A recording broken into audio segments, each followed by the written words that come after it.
నేను Chandramouli. Welcome to Chandu knowledge hub. ఈరోజు మనము మెలటోనిన్ హార్మోన్ గురించి తెలుసుకుందాం. ఈ melatonin hormone is released by pineal gland which is located in deep inside the brain.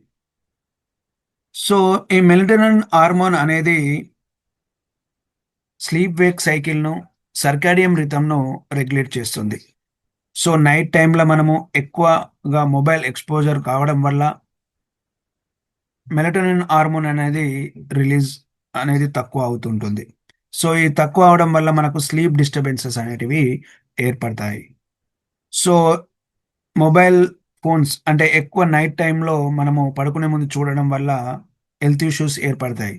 So pure concentration and memory, hormonal imbalance, week and immunity లాంటివి ఏర్పడుతూ ఉంటాయి. So మనం పడుకునే ముందు 1 అవర్ మొబైల్ చూడకపోవడమే మంచిది. సో ఈ వీడియో మీకు నచ్చినట్లయితే లైక్, షేర్, సబ్స్క్రైబ్ చేయండి. Thank you. All the best.